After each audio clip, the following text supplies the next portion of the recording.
Y es un gozo abrir nuestras Biblias una vez más en la carta que nos está ocupando ya mucho espacio en nuestra mente, y eso me encanta, en estas últimas semanas, como es la carta del apóstol Pablo a los Filipenses, la carta del gozo. Y hace 3 semanas, si recordarán, empezamos una serie de la perspectiva real del servicio. Pues como se acordarán algunos, la carta empieza, ¿se acuerdan cómo empieza? Con un saludo de identificación. ¿Se acuerdan que vimos? ¿Se acuerdan o no, hermanos? Un saludo de identificación entre Pablo y la iglesia, Pablo y Timoteo, o sea, su consiervo, y además la iglesia con Pablo. ¿Se acuerdan? Estoy en Filipenses. Quisiera leer con ustedes el verso 1 y 2 para que empezar a acomodarnos. Dice ahí: Pablo y Timoteo, siervos de Jesucristo, a todos los santos en Cristo Jesús que están en Filipos, con los obispos y los diáconos, gracia y paz a vosotros de Dios nuestro Padre y del Señor Jesucristo. Es una identificación obvia por lo especial que había sido la iglesia, que es la iglesia de Filipos para Pablo, pues ellos lo tuvieron junto al equipo fundacional viendo las maravillas de la obra del Evangelio. ¿Se acuerdan cuál era el equipo fundacional de la iglesia de Filipos? ¿Se acuerdan quiénes eran? Pablo, Silas, Timoteo y Lucas. Después empezamos a estudiar, después de ese saludo de identificación que era muy especial, nos tomamos una semana antes de ver la historia, un poquito el contexto, ahí nos metimos al saludo y se tomó muy detallado toda esta identificación por lo especial que era esta iglesia para Pablo. Y después de eso entramos a la oración de Pablo, a la porción. ¿Se acuerdan? Del verso 3 al verso 8 y del verso 9 al verso 11 son secciones marcadas, que es la oración del apóstol. En la primera porción, o sea, del verso 3 al verso 8, estoy haciendo un resumen para recordar y también para los que no han estado, para que puedan tener ese marco, para que puedan entenderlo. Del verso 3 al verso 8, la primera porción, vimos la acción de gracias y el tenor de esta acción de gracias, lo analizamos, del verso 3 al 8, es la perseverancia. ¿Se acuerdan? Mira el verso 6, dice: estando persuadido de esto, que el que comenzó en vosotros la buena obra, la perfeccionará hasta el día de Jesucristo. Y toda esa porción es la gratitud, porque el que Pablo vea perseverancia, que se perseveran, es el símbolo claro que son creyentes. ¿Verdad que sí? El que es salvo, siempre es salvo. Usted no tenga temor por eso. La salvación no puede perderse. El que es salvo, siempre es salvo. Pero de la misma manera, el que es salvo, siempre persevera. O sea, eso tenemos que verlo. Es lo objetivo, ¿verdad que sí? Lo objetivo es que siempre persevera, porque la fe que recibe el verdadero salvo no es una fe de él, sino es la fe de Dios en él. Ese pensamiento me fascina y me hizo recordar lo que el apóstol Pedro decía.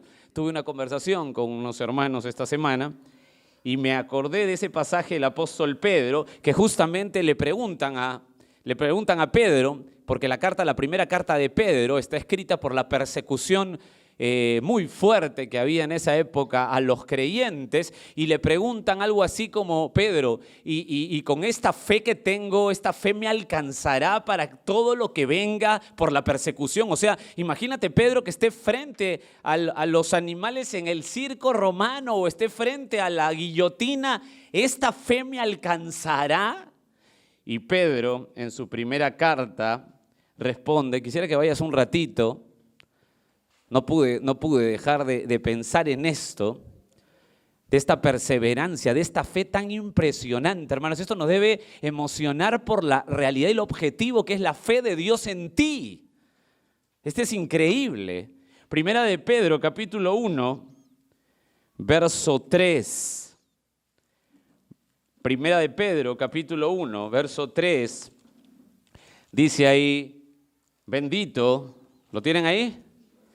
Bendito el Dios y Padre de nuestro Señor Jesucristo, que según su grande misericordia, por favor quiero que sigas la lectura, grande misericordia, nos hizo renacer para una esperanza viva por la resurrección de Jesucristo de los muertos, para una herencia incorruptible, incontaminada, inmarcesible, por favor, mire el valor de esas palabras, reservada, o sea, Dios lo ha reservado en los cielos, ¿para quién? Para vosotros, los creyentes, los que tienen esa fe. Mire el verso 5, que sois, esto es fascinante, que sois guardados por el poder de Dios mediante la fe. O sea, sí te va a alcanzar la fe porque la fe es de Dios y Él te guarda por su poder para alcanzar la salvación que está preparada para ser manifestada en el tiempo postrero. Permíteme seguir porque esto es emocionante. Verso 6. En lo cual vosotros os alegráis, o sea, los creyentes, aunque ahora por un poco de tiempo, si es necesario, tengáis que ser afligidos en diversas pruebas. Verso 7, para que sometida a prueba vuestra fe, mucho más preciosa que el oro, claro, es la fe de Dios en ti, el cual, aunque perecedero se prueba con fuego, está hablando del oro, sea hallada en alabanza, gloria, honra, cuando sea manifestada en Jesucristo. Verso 8, a quien amáis sin haberle visto, en quien creyendo, aunque ahora no lo veis, os alegráis con gozo inefable y glorioso, y obteniendo el fin de vuestra fe, que es la salvación de vuestras almas. Esto es maravilloso lo que le está diciendo Pedro a los creyentes que estaban, Pedro, me alcanzará la fe, y Pedro dice, tranquilo, claro que te alcanzará porque la fe no es tuya, es el poder de Dios en ti. Pase lo que pase, Dios te guardará hasta el fin. ¡Wow! No podía dejar de pensar en esto porque necesitamos tener una esperanza viva. Viva. Y de eso daba gracias Pablo, que los creyentes en Filipos, regresando a nuestra mente, ya no a 1 Pedro, sino a Filipenses, ya él tenía gozo de ver a la gente que estaba perseverando. La fe de Dios persevera. Después de este fabuloso pensamiento, me parece fabuloso, Pablo nos lleva a la petición más importante del verso 9 al 11, que lo estudiamos detalladamente aquí. La petición. ¿Cuál es la petición más importante? Verso 9. Así es, hermana, por supuesto. Y esto pido en oración, que vuestro amor abunde aún más y más. Estoy leyendo Filipenses 1:9.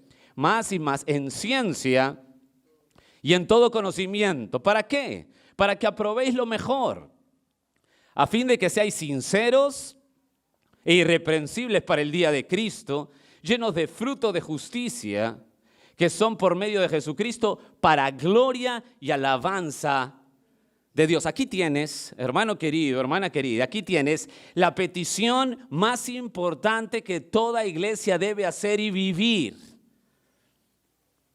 Hermanos, nosotros tenemos un gran privilegio y creo que todavía no nos damos mucha cuenta de todo esto, pero vivimos asombrados de lo que Dios hace por su palabra.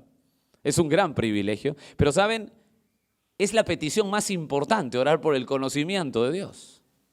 Es la petición más importante que debe hacer, no solo debemos hacer, sino vivir el crecimiento en el conocimiento de Dios. Mientras más alto sea tu concepto y mi concepto de Dios, mientras más alto concepto tengas de Dios, será más correcta tu adoración y tu práctica de vida.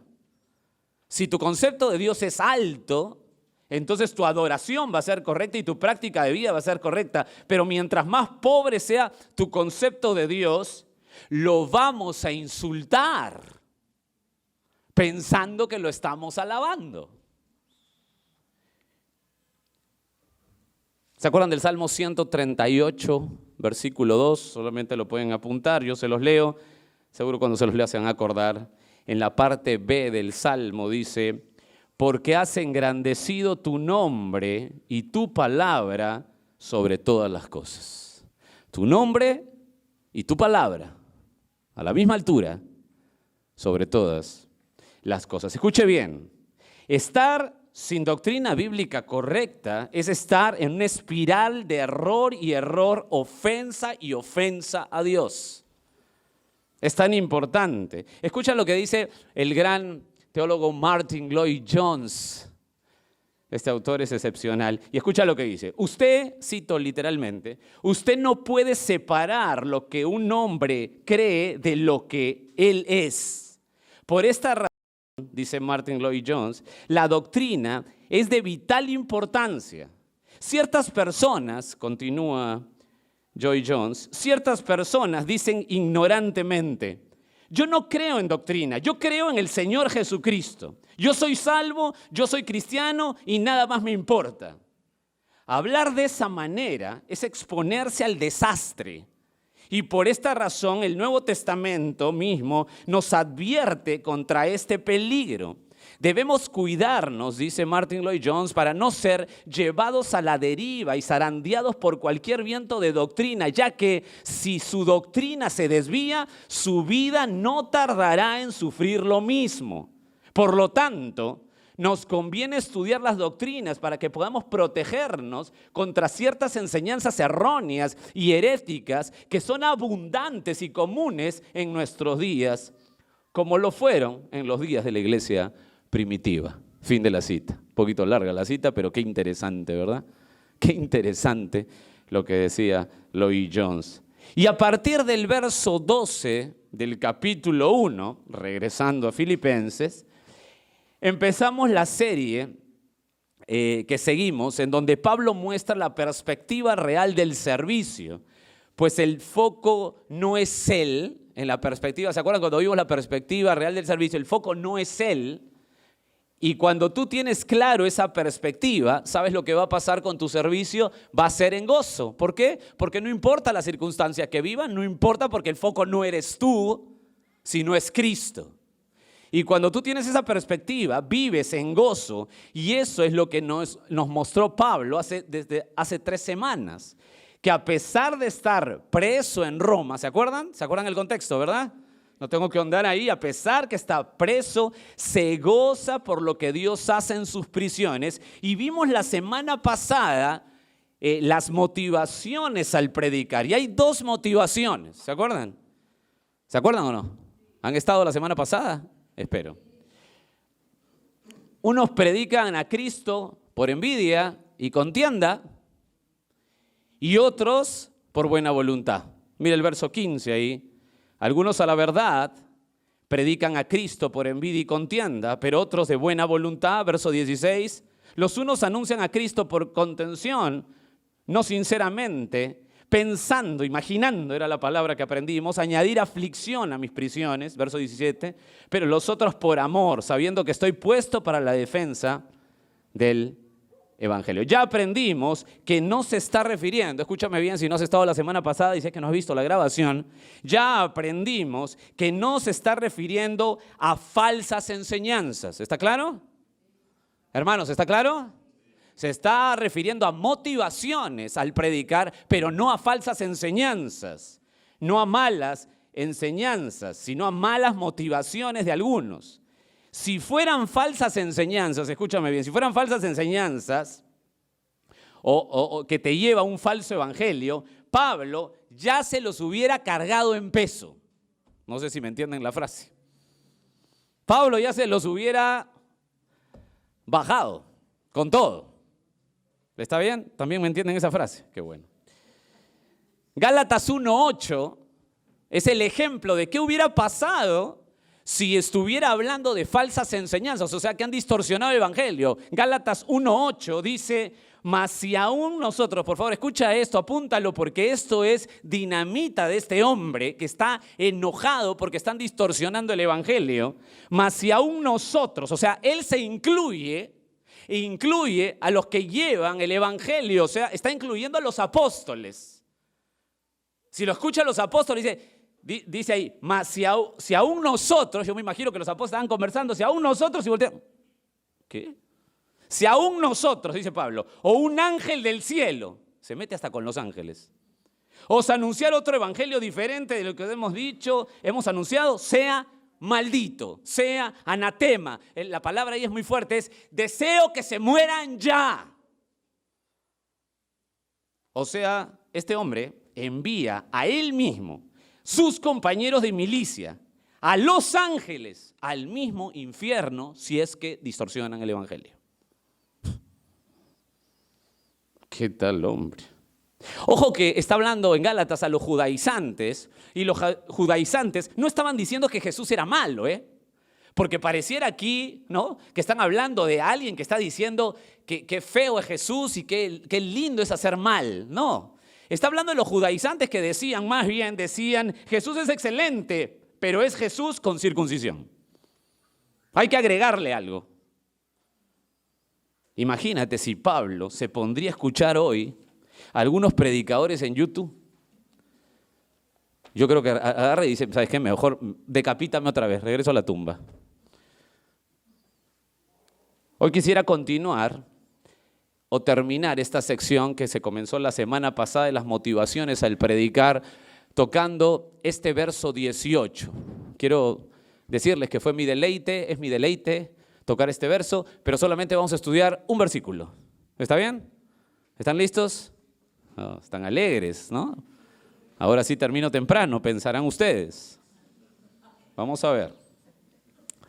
Las motivaciones al predicar, estoy continuando la semana pasada en el verso 18, dice, mira el verso 18, eso es lo que vamos a ver. ¿Qué pues? Que no obstante, de todas maneras, o por pretexto, o por verdad, Cristo es anunciado, y en esto me gozo y me gozaré aún. Es decir, Pablo afirma, porque ya tenemos todo el bagaje de la semana pasada, es decir, Pablo está afirmando, ya que estos hombres envidiosos predican el evangelio real. ¿Escucharon eso? ¿Entienden lo de la semana pasada? Ya que estos hombres envidiosos predican el evangelio real, finalmente, dice Pablo, ¿qué pues? ¿O qué importa pues? Es la frase. ¿Qué importa? Que no obstante, de todas maneras, o por pretexto o por verdad, Cristo es anunciado y esto me gozo y me gozaré aún. O sea, así lo predique gente que tiene en su interior motivaciones equivocadas de envidia contra mí, ¿qué me importa? Porque están predicando correctamente el evangelio. ¿Te das cuenta que ya nos va pintando claramente el cuadro, el carácter de este hombre y la calidad de siervo de este hombre? O sea, él no es nadie. Ya que importa que me muestre que él sabe más lo que quiera, pero que predique así, que siga así predicando porque es el evangelio real. ¿Se entiende el sentido? ¿Se entiende el sentido? Claro, porque nos acordamos la semana pasada. Si está claro, déjame mostrarte en este solo pasaje 3 puntos sobre la predicación aquí. Porque estamos hablando de las motivaciones al predicar y aquí veo 3 puntos sobre la predicación aquí. Voy a tocar solamente 3 puntos. No sé si decirte solamente, pero 3 puntos.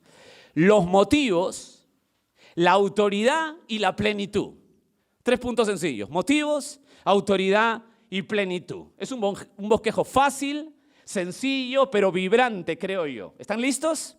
¿Están listos? Perfecto. Primer punto, los motivos. Verso 18. ¿Qué pues? Que no obstante, de todas maneras, o por pretexto o por verdad. Hasta ahí.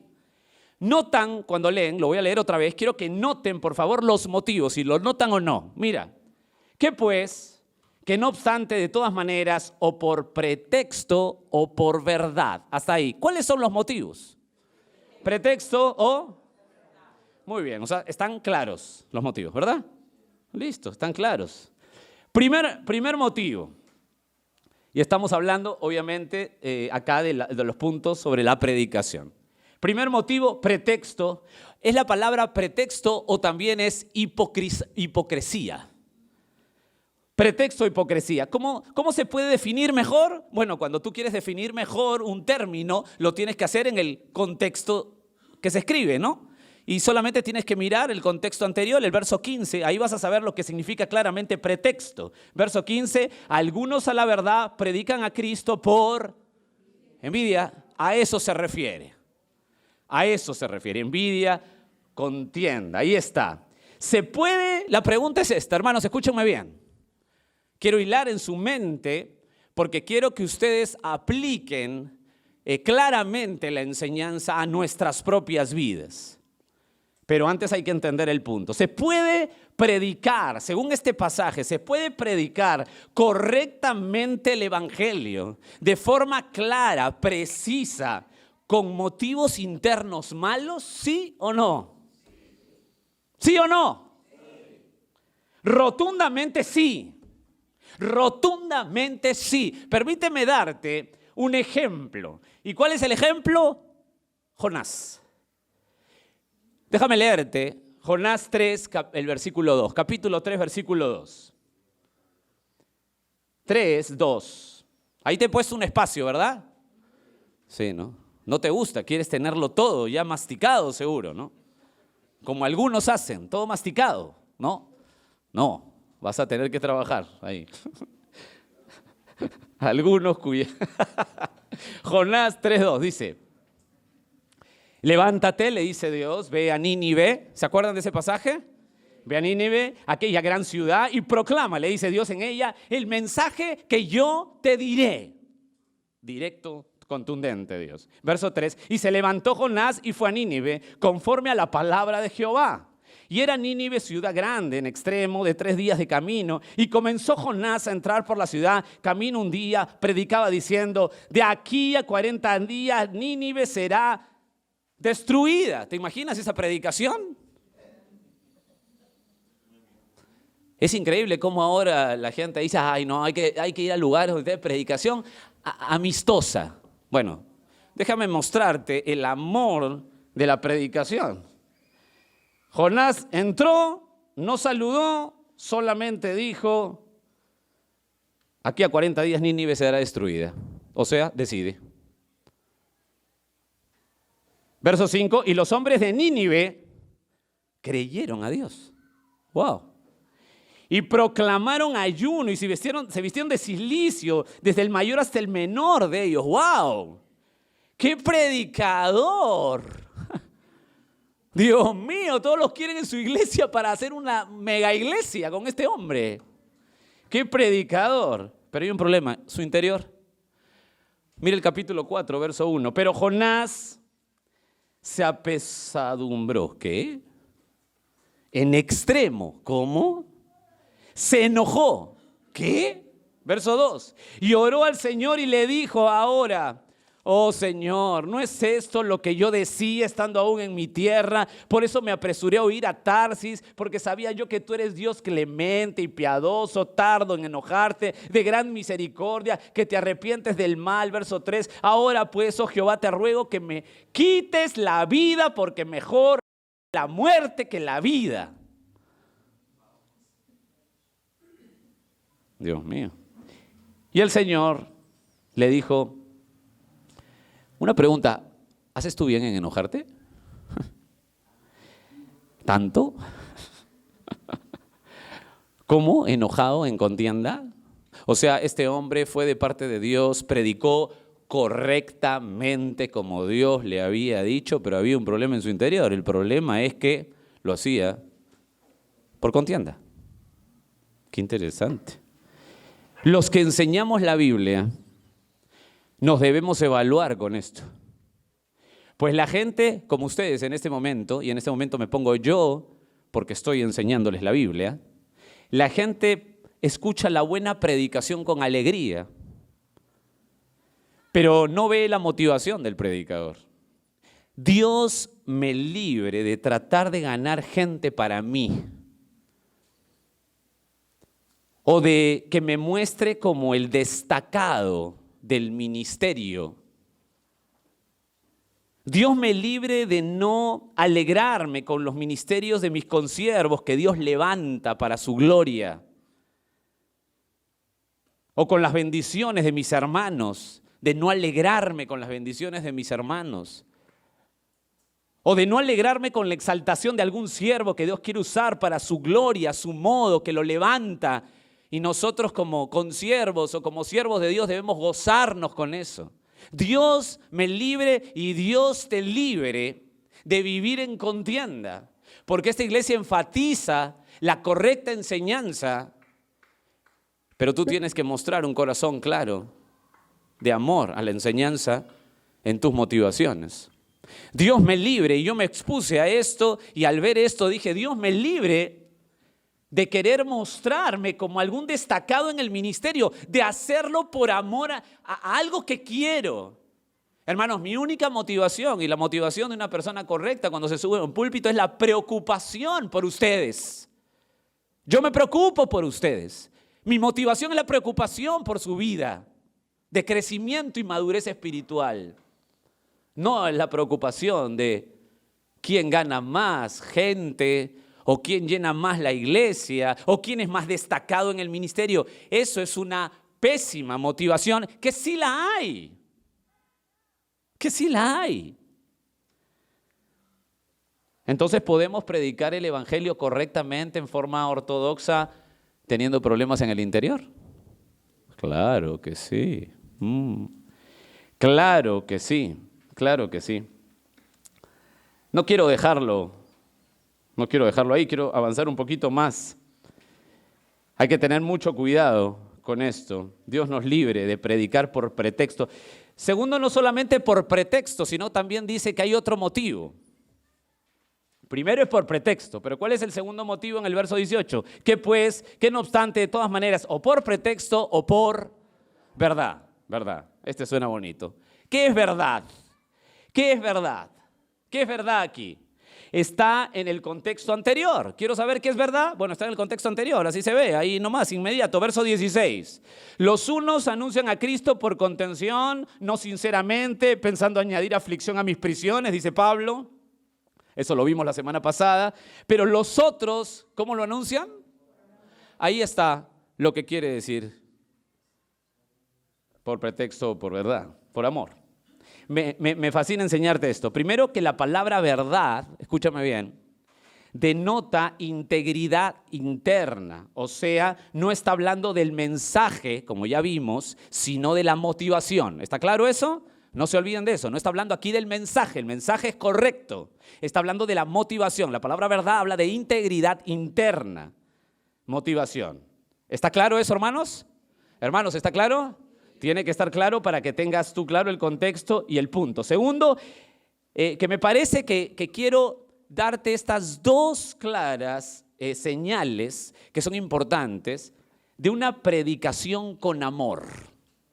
Siempre he escuchado eso en el ministerio que llevo de algún tiempito atrás. Prediquen con amor. ¿Has escuchado eso? Bueno, déjame enseñarte cómo se predica con amor. ¿Está bien?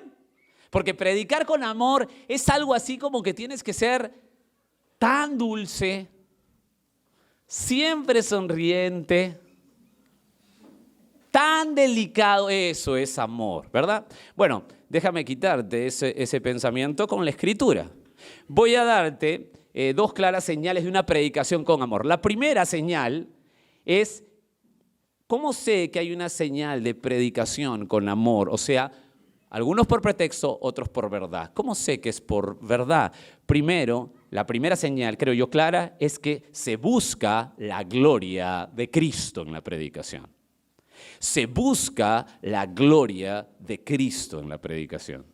Hechos 2:36 dice el apóstol el apóstol Pedro está predicando en el mensaje cuando llegó el Espíritu Santo en Pentecostés y escucha cómo se busca la gloria de Cristo. Pedro da una señal de una predicación con amor. Hechos 2:36 dice: sepa pues ciertísimamente toda la casa de Israel que a este Jesús, a quien vosotros crucificaste, Dios le ha hecho Señor y Cristo. Dos elementos de buscar la gloria de Cristo. El primero es que buscamos la gloria en la predicación cuando apuntamos la perversidad del pecado. ¿Qué? Pero predicar con amor no es ser así contento y feliz. No, para buscar la gloria de Cristo primero tenemos que buscar decir la perversidad del pecado. ¿Sabes lo que dijo Pedro? ¿Sabes lo que le dijo a sus compatriotas? Le digo, ustedes son asesinos. tienen el germen del homicidio. Han crucificado. Ustedes crucificaron al que Dios levantó como Señor y Rey. Si yo busco mi gloria, nunca sería tan directo con la gente, ¿no crees? O sea, si yo busco mi gloria, no sería tan directo. Si yo busco mi gloria, les diría, son ustedes buenos. No permitan, les diría yo, que nadie les llame malos. Son príncipes, son princesas. Y todo ese cuento sin explicación, ¿no? Pero segundo, busco la gloria de Dios cuando resalto que Jesús es el Señor y Cristo. Es el amo, es el que manda, es el que merece todo de ti. No es un Señor, es el Señor. Has visto que Pedro resalta no solamente el pecado, sino el señorío de Cristo. Creo que es una predicación obvia que busca la gloria de Dios. Nosotros tenemos que buscar la gloria de Dios en nuestra predicación y eso te va llevando a que la predicación no eres tú el foco de atención, no es tu carisma, no es tu habilidad, es la gloria de Dios. Y buscar la gloria de Dios en primer lugar para Pedro es apuntar la perversidad del pecado humano frente a la santidad de Dios. Y segundo, el señorío de Cristo. Déjame darte un paralelo, Hechos 7:52. En el primero predicó Pedro. Aquí en esta predicación de Hechos 7, que todo el capítulo 7 es una predicación, está hablando Esteban, ¿se acuerdan? ¿Se acuerdan de Esteban o no se acuerdan? Verso 52, él predicaba, Esteban da todo el Antiguo Testamento. Él servía a la mesa de las viudas y daba todo el Antiguo Testamento. Y la pregunta que hace Esteban es, ¿a cuál de los profetas no persiguieron vuestros padres? Y escucha, y mataron a los que anunciaron de antemano la venida del justo, de quien vosotros habéis sido entregadores y matadores. ¿Qué le está diciendo Esteban a la gente? Oye, se parece a la predicación de Pedro, ¿no?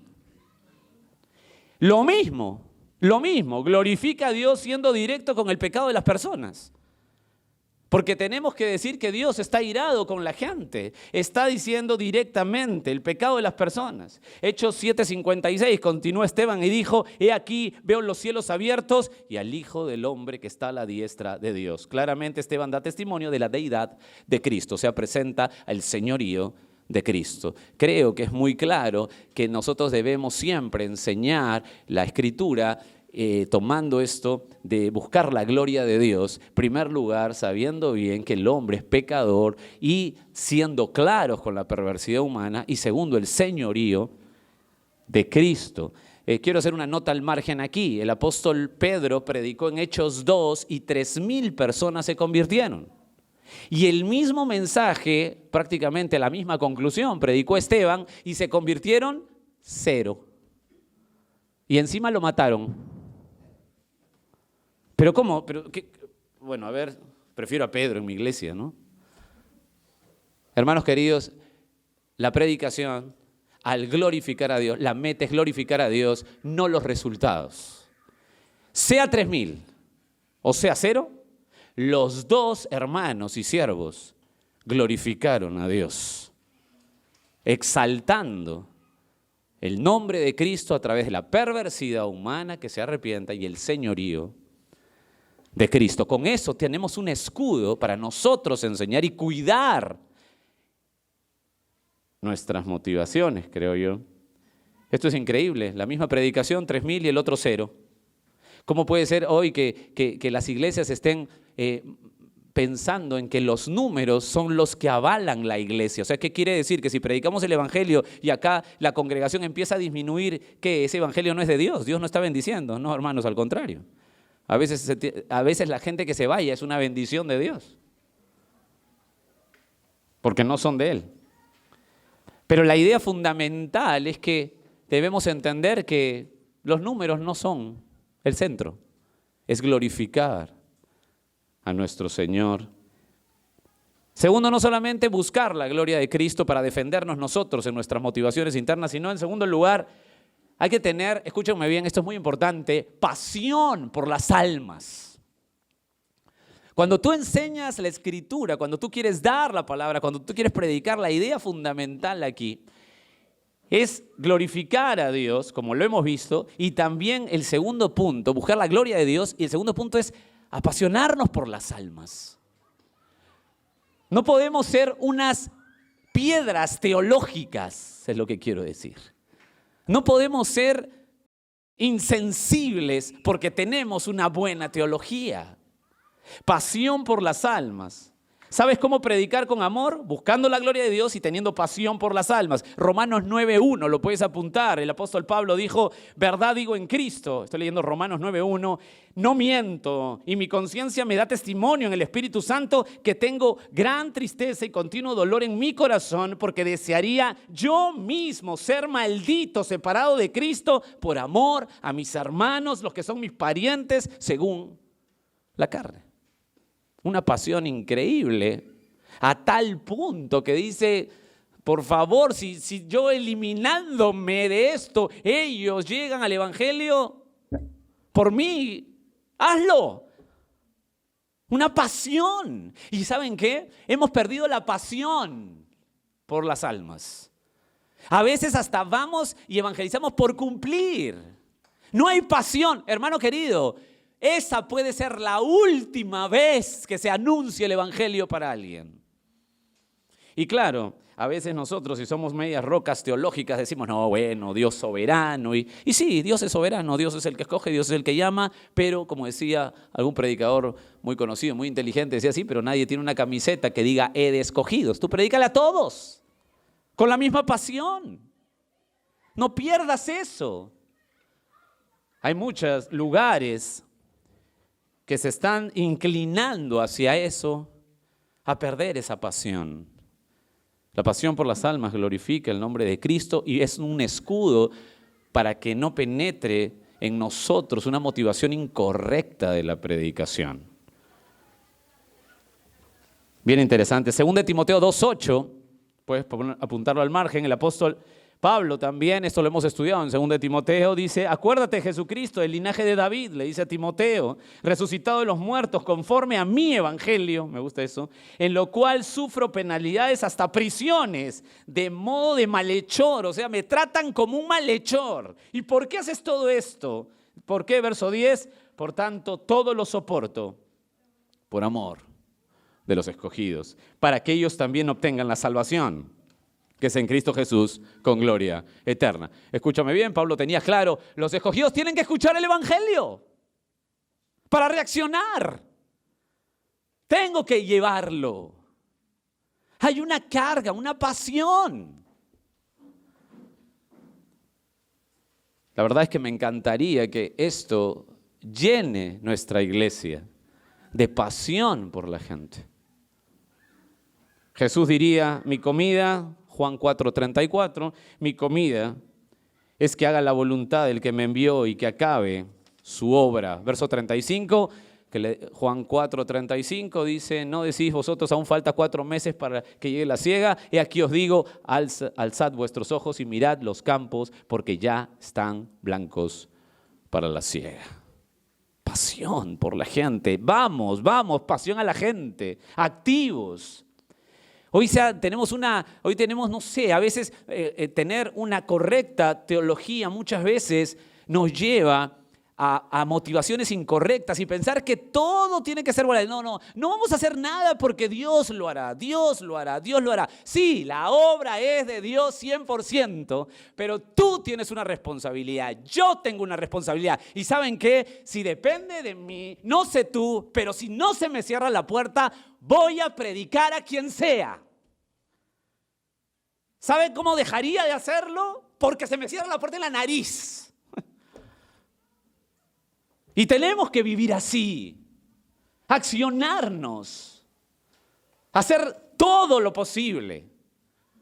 Y obviamente que la obra de ¿quién es? La gloria es para Él. Así de sencillo. Pasión. Dios lo hace, no tú y yo. pero debemos accionarnos. Por algo lógico nos debemos accionar. Porque un día tú y yo estuvimos en esa miseria del pecado y Dios puso pasión por alguien para que nos predique el Evangelio. ¿Sí o no? ¿Sí o no? Lógico. Pasión por la gente.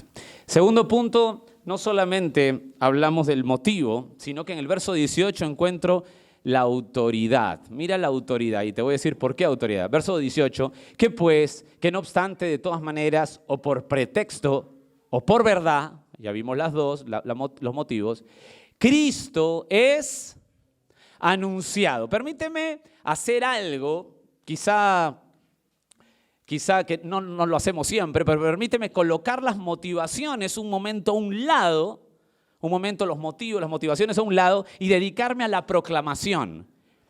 Porque la palabra anunciado, Cristo es anunciado, te vas a dar cuenta qué importante es en esta frase, porque esta palabra anunciado en el griego que se escribió es katangelo, en el griego, katan con K, katangelo. Y escucha, es sumamente ilustrativo, porque no siempre cuando la Biblia dice y predicó Pablo, y anunció Pablo, y proclamó Pablo, no siempre utiliza la misma palabra.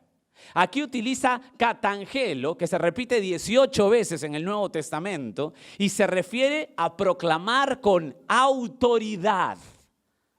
Escúchame bien. No es la autoridad inherente en Pablo, es la autoridad de Pablo por la palabra de Dios. Es la palabra de Dios que tiene autoridad. Katangelo, como dije 18 veces en el Nuevo Testamento. Proclamar, escucha el concepto. Por favor, escúchalo y aprendamos a discernir los tiempos que vivimos. Escucha. Proclamar de manera solemne, con seriedad, con autoridad. Los verdaderos predicadores no somos payasos de circo. No tienes que venir acá para que te den un chistecito y te rías y te rías y te rías y ya y gane tu atención, comunicación moderna, para que no te canses. No, nosotros no somos payasos. Los predicadores dan el mensaje con autoridad, solemnidad, contundente y objetivo. Al punto que es anunciado Cristo. Y el foco es Cristo, no mi homilética, no mi comunicación, no mi habilidad para llamar tu atención, no mis chistes para que no te aburras. Katangelo, autoridad. Hechos 13:5. Quiero que sigas la línea aquí, por favor. Hechos 13:5. Y llegados a Salamina, quiero que vayas porque acá hay una línea bien interesante que voy a ir un poquito rápido por cuestión de tiempo. Y llegados a Salamina, anunciaban la palabra de Dios. Por favor, quiero que lo veas. Llegados a Salamina, anunciaban la palabra de Dios en las sinagogas de los judíos y tenían también a Juan de ayudante, dice el versículo. Lo que hace Pablo en Hechos 13, escucha, llegó al principal puerto comercial de Chipre y apenas llegó al principal puerto comercial de Chipre, ¿qué cosa hizo? Katangelo. ¿Qué cosa es esto? Katangelo, con autoridad, lo que Dios dice. ¿Por qué? Escúchame bien, aquí está el punto. Este es el centro de la iglesia. Este es el punto principal. Este es el corazón que bombea la sangre en la iglesia. La predicación, el anuncio de Cristo. ¿Entiendes por qué Pablo después va a decir, me gozo y me seguiré gozando? Porque es el centro. Están dándole al blanco. Es el corazón el predicar a Cristo. Es el corazón que bombea la sangre de toda la iglesia. La predicación. Escucha, tú quieres arruinar una iglesia. ¿Quieres que la iglesia sea arruinada? Quítale la predicación del evangelio. Quítale eso. No le quites los programas, no le quites la gente, no le quites las luces, no le quites los colores, no le quites los ministerios de niños lindos saltando, ni los adolescentes con su musiquita. No le quites eso. Quítale la predicación contundente. Se acabó la iglesia. Le sacas el corazón a una persona. Chao. Chao. Catangelo. Llegó a predicar. ¿Por qué? Porque es la predicación, el corazón. Pablo dijo en 1 Timoteo 3:16, lo dijo así, escucha. 1 Timoteo 3:16, e indiscutiblemente grande es el misterio de la piedad. Dios fue manifestado en carne, justificado en el Espíritu, visto de los ángeles, predicado a los gentiles, creído en el mundo, recibido arriba en gloria. Grande es el misterio de la piedad. Es lógico que Pablo diga, regresando a Filipenses, que Pablo diga, no importa la motivación, la cosa es que sea el evangelio correcto y central. Es obvio. Pablo, pero Pablo, o sea, no importa la motivación, o sea, no importa la motivación, no importa que tengan envidia, no importa que me quieran mostrar que son mejores, no importa, deja eso con tal que el evangelio sea correcto. ¿Por qué? Porque la predicación es el corazón. Qué lógico es el pasaje, ¿no? Ahora puedo entender. No importa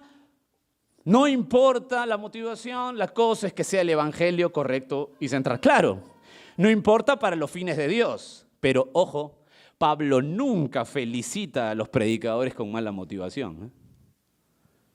Nunca hay felicitaciones para predicadores con mala motivación, porque Dios conoce las intenciones del corazón y vamos a rendir cuentas por nuestras motivaciones, ¿eh? Nunca los felicita. Pero para los fines del evangelio, está bien. Porque están predicando el evangelio correcto. Correcto. Están siendo ortodoxos. Correcto. Motivaciones a un lado, no importa. No me interesa. El corazón está puesto. Esa persona, ese cuerpo tiene corazón. Lo más triste que te pueda pasar, hermano y hermana, es visitar una iglesia, el cuerpo de Cristo, sin corazón. Sin corazón.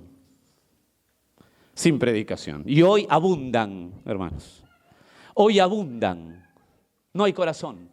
No hay predicación. Cosas motivacionales, información, manipulaciones. No hay corazón. No se confronta el pecado. Tú eres bueno y tan bueno que cuando alguien te dice pecador, estos son fanáticos. No hay predicación, no hay contundencia. Hendrickson, este gran autor, comentando sobre eso en su comentario de Filipenses, dice, lo que a Pablo realmente le importa no es lo que le hacen a él, sino lo que hacen por el evangelio. Fin de la cita. Creo que ahí está la síntesis. No importa lo que le hacen a él, no importa la motivación que tienen contra él, lo que importa es que predican el corazón. Ese es el centro. ¿Te das cuenta del corazón otra vez de este siervo Pablo? Qué increíble, hombre. Dios utiliza su palabra. Por favor, no se olviden, hemos comenzado en Hechos 13, ¿se acuerdan? ¿Están bien o están durmiendo? Están bien. 13. Y ahora, déjame nombrarte esto, estamos en la autoridad, en el segundo punto. Dios utiliza su palabra para su gloria. ¿Estás de acuerdo? Utiliza su palabra para su gloria. Me encanta enseñar esto porque aquí, por favor, aquí despedaza todo orgullo de cualquier predicador, de cualquier maestro bíblico. Toda la gloria. Él pone su palabra para su gloria. Isaías 55:11 es un pasaje que tú conoces y lo vamos a empalmar con Hechos 13, te vas a dar cuenta, pero déjame enseñarte en Isaías 55:11, siguiendo con la idea de la autoridad, del anuncio, del evangelio, de la proclamación. Dios dice así, este versículo lo conoces. Así será mi palabra que sale de mi boca. No volverá a mí vacía, sino que hará lo que yo quiero y será prosperada en aquello para que la envíe. ¿De qué habla aquí en el contexto? ¿De qué habla aquí Isaías? Porque a veces utilizamos el texto y es medio romántico, pero no conocemos el contexto. ¿De qué está hablando acá? Lo que está hablando Isaías al pueblo de Israel es que Dios asegura que su palabra producirá con exactitud los propósitos señalados. Escucha bien lo que te voy a decir. Lo que asegura Isaías aquí al pueblo de Israel es que su palabra producirá con exactitud los propósitos señalados. Y sobre todo, me gusta enseñar esto en realidad, disfruto. Y sobre todo el cumplimiento del pacto de David, o sea, el establecimiento del reino terrenal. De eso habla Isaías 55. Mira los versos 3 y 5, si estás en Isaías 55, para que veas. Inclinad vuestro oído y venid a mí, oíd y vivirá vuestra alma, y haré con vosotros pacto eterno. Las misericordias firmes de David, dice 55, 3, verso 3 y ahora el 4. He aquí que yo le di por testigo a los pueblos, por jefe y por maestro a las naciones. He aquí llamarás a gente que no conociste y gente que no te conocieron, correrán a ti por causa del Señor tu Dios y del Santo de Israel que te ha honrado. Esto tiene que fascinarnos. Pablo conecta más adelante la frase las misericordias fieles de David con la resurrección en el Nuevo Testamento. ¿Por qué conecta las misericordias fieles de David? Porque ¿cuál es el contexto de Isaías 55? Que Dios asegura que su palabra producirá con exactitud lo que ha propuesto, lo que ha señalado. ¿Está bien? Pero el contexto va más allá. Le está diciendo al pueblo de Israel que como le está asegurando que se va a cumplir el pacto de David. Y esa frase, cuando le asegura, dice las misericordias fieles a David, la utiliza más adelante en la predicación de Pablo sobre la resurrección. Claro, lo que Dios está diciendo es que si no hay resurrección del Mesías, no se puede sentar en el trono de David. Es obvio, ¿verdad? Obvio. ¿Y sabes dónde lo dice? En Hechos 13 otra vez. Déjame cerrar el círculo. Empezamos en Hechos 13 con el anuncio. Vas a Isaías, donde habla de la palabra, y regresa a Hechos 13, verso 34. Perdón, antes 14, para que veas el contexto de Hechos 13. Ellos, pasando de Perge, llegaron a Antioquía de Pisidia. Está relatando hacia dónde va Pablo. Y entraron en la sinagoga un día de reposo y se sentaron. Verso 15. Y después, escucha este verso 15 porque me parece increíble. Mira, y después de la lectura de la ley, o sea, llegaron a Perge, se metieron en una sinagoga. ¿Está bien? Trata de pensar eso conmigo, de imaginarte. Y después de la lectura de la ley, o sea, el rabino agarró y leyó la ley, y de los profetas, los principales de la sinagoga mandaron a decirle, le dijeron, oye, ¿sabes qué? Ha llegado un grupo de personas, ¿por qué no los invitamos? Varones hermanos, escucha lo que le dicen a Pablo. Varones hermanos, al grupo que está Pablo. Si tenéis alguna palabra de exhortación para el pueblo, hablad. ¿Qué te parece lo que le dicen a Pablo? Pablo, disculpe, estás en la sinagoga, sí, disculpen, muchachos, si quieren decir algo adelante, pueden hacerlo.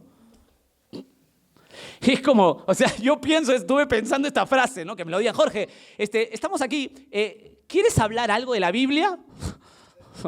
Y agárrense, ¿no? Ahora sí. Es como decirle al lobo, ¿qué hacemos con los 3 chanchitos? ¿No? Lobo, ¿tienes alguna idea? Pablo dice, ahora sí. Es el momento y predica y anuncia en Perga. Y mira el verso 34, ahí se cierra el círculo, desde el verso 13, 5, Isaías 55 y Hechos 13. Mira el verso 34. Y en cuanto a que le levantó de los muertos para nunca más volver a corrupción, lo dijo así, os daré las misericordias fieles de David. ¿Te diste cuenta el círculo? Pablo está anunciando. ¿Qué cosa? ¿Qué tiene que haber en la proclamación? La resurrección, pues. O sea, Pablo donde va, da el corazón como sea. Porque si tú vamos a hacer misiones a la esquina y das y pones una carpa, pones salud, vacunas a la gente y te vas a tu casa, no sirve de nada. Tienes que predicarle. Vamos a un lado, damos arroz y no le decimos la palabra de Dios, no sirve de nada. Hermano querido, la predicación del evangelio es el corazón que bombea la sangre para toda la iglesia. La única manera que la gente pase de muerte a vida. Ahora, con todo lo que hemos dicho, ¿te das cuenta por qué Pablo se goza si piensas en Filipenses? ¿Eso quiere decir que sí o qué pasa? Ya los mareé. ¿Se dan cuenta por qué Pablo se emociona cuando dice, yo no me importa la motivación, yo quiero el corazón? Es lo que está diciendo.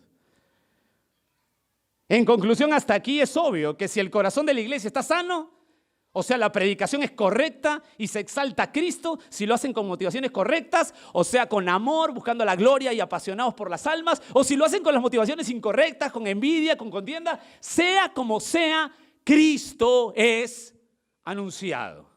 Y como el corazón está sano, Pablo dice, entonces yo estoy, ¿qué? Ese es el tercer punto, que cae de maduro. Plenitud. Yo estoy pleno. ¿Saben por qué está pleno Pablo? Mira, léelo, verso 18. ¿Qué pues? No obstante, de todas maneras, o por pretexto o por verdad, ahí está el motivo. Cristo es anunciado, ahí está la autoridad. Y esto me gozo. Y me gozaré aún. Entonces uno que lee ligeramente dice, oye, pero tanto gozo, o sea, pero las motivaciones. No, es que el punto no está en las motivaciones. El punto del texto está en el corazón del evangelio. Y ahí él encuentra plenitud. Estoy gozoso. Gozoso, en esto me gozo y me gozaré aún. Hendrickson, este autor, otra vez lo cito porque es muy bueno en este comentario, él dice, el gozo de Pablo es tan grande que desplaza cualquier otra consideración. Fin de la cita. Es una plenitud, es su gozo. Él está completo en el anuncio del evangelio. ¿Por qué? Porque ese es el mandato que glorifica a Dios, muestra su poder, su sabiduría. Pablo dice, soy pleno al saber que el evangelio es anunciado, pues mi plenitud es Cristo. La pregunta que nos tenemos que hacer como iglesia es, ¿eres pleno anunciando el evangelio? O sea, ¿das toda tu vida por anunciar el evangelio? ¿Pagarías por anunciar el evangelio? ¿Darías todo tu ser por anunciar el evangelio? ¿O vives en un cristianismo tan, pero tan de este mundo que arrasa con la predicación, que todo bueno, sí voy a predicar, pero Dios es soberano, Él lo convertirá y... Hermano, estos hombres daban la vida por predicar. ¿Por qué? Ay, porque voy a predicar y voy a ser tan aplaudido. No, porque eso glorifica a Cristo. Porque es el corazón. Porque es el corazón. Y entonces yo ya puedo entender por qué Pablo dice, este es el corazón, nada más me importa. Predicación. ¿Y saben lo que pasa conmigo? Así yo quede abajo, si predican correctamente, escucha bien, lo que pasa conmigo es que es pleno, porque para mí el anuncio del evangelio es plenitud. La pregunta que debemos hacernos es si nos llena eso o estamos buscando otra cosa en nuestra vida. Hermano, esto no es para Pablo meramente ni para algunos siervos especiales. Esto es para todo hijo de Dios, hija de Dios real, verdadero, que se apasiona por lo que Dios le apasiona. No es parte de una rutina, de una estructura. Por favor, abramos los ojos. El cristianismo de este país se está desarmando. Este país está destrozando el evangelio con la pésima doctrina. No está dando pasión a la gente. Estamos dejando las oportunidades de predicar. Y si salimos a predicar o si sale alguien, es por cumplir. Hermano, aquí la gente muere por anunciar el evangelio. Das todo de ti, toda tu vida. Es mi plenitud. Pablo dijo, con Cristo estoy juntamente crucificado, ya no vivo yo, mas Cristo vive en mí. Lo que vivo en la carne, lo vivo en la fe del Hijo de Dios, el cual me amó y se entregó por mí. ¿Estas palabras son tuyas? ¿Él te amó desde antes de la fundación del mundo? ¿Él se entregó por ti? Cuando Cristo entra, puedes decir, ya no vivo yo. Bueno, entonces lo que decanta es que anunciemos y que el solo hecho de anunciar correctamente sea nuestra plenitud. No los resultados, no las masas, no que te abracen. Eso no puede ser. Dios nos ha puesto para anunciar. La pregunta es, ¿estamos haciéndolo? ¿Es nuestra plenitud? Hermanos, tenemos que ser una iglesia que enfatice lo que Dios enfatice. Nosotros no podemos cambiar a nadie. Nosotros solamente anunciamos lo que dice aquí. Pero es mi oración de ver a la iglesia que Dios me ha puesto como un motor del evangelismo porque entienden que anunciamos a Cristo y esa es la gloria de Cristo. No depende de mí, yo no soy el foco, es Cristo el foco. Y no importa si anunciamos el evangelio a 1 o a 1000, Cristo es glorificado con anunciar el evangelio. Y para mí debe ser mi plenitud. Gracias, Señor. Doy todo por eso. Vivo para eso. Si esta iglesia comprende, oh hermano, va a marcar la diferencia con total claridad. Que Dios nos guíe y así se queden mirándome así, aquí terminamos. Vamos a orar.